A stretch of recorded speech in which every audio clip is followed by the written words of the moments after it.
Now, hours before the news of the chief's paid administrative leave, Balderrama spoke publicly for the very first time since admitting to an affair. This was outside of Fresno City Hall today. He was there to speak to the city council about the budget for the police force, but on his way out of the city council chambers, he addressed the investigation into the relationship. Catherine Phillips live now in studio. And Catherine, the police chief asked the public for grace and forgiveness. Yeah, he did. He says this has been incredibly hard for him and his family. And he said, in his opinion, if he was not the chief of police, none of this would have ever made the news. This is the most difficult time in my life and in my family's life. So I do ask for a little bit of grace. I do ask for a little bit of forgiveness. I've never claimed to be perfect, not since I got here 3.5 years ago.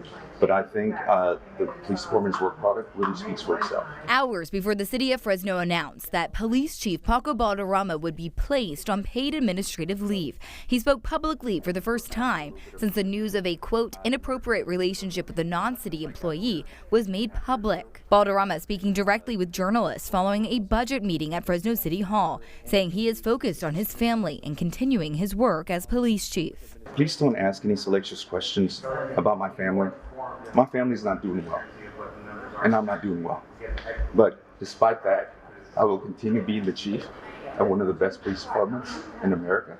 I believe I have the support of the community, not because I think I do, but because they told me. The news was made public Thursday when a city spokesperson sent a release, giving limited details but confirming an investigation into the relationship was taking place. City Attorney Andrew Jans tells our news team while he has the final say into the investigation, an independent investigator is working on the case as to avoid bias. On Monday, both Balderrama and the Fresno Police Officers Association president sent letters to rank-and-file officers. Balderrama confirming for the first time his involvement, and the FPOA saying, quote, the FPOA shares in the shock and dismay that the members are feeling. Many are questioning their ability and our willingness to serve in an environment and under a chain of command in which all trust has been compromised. Now, due to the investigation, the city says Deputy Chief Mindy Castro will lead the department. It's not known how long he'll be on leave.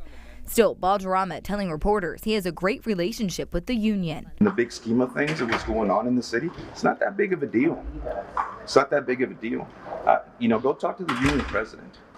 In 3.5 years, there's been 2 grievances filed. They were both withdrawn. I actually work very well with the union.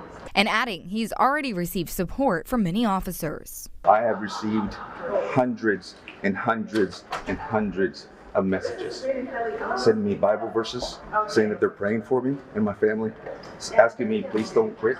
I ran into a police officer just yesterday, and he gave me this little keepsake. He asked me to please carry it, and I'm doing him that honor. He also says if he was anyone else, this wouldn't even be news. At the end of the day, think about this. Okay, if I sold insurance, if I was a principal, if I was a director of another department, would this make news? No, it wouldn't. Now, earlier today, the Fresno Police Officers Association did have an emergency meeting. It was just for the executive board, and they did meet behind closed doors. However, on June 19th, the union will have their regularly scheduled board meeting. That means then all members are included. Live in the studio, Catherine Phillips, KC24 Local News that matters.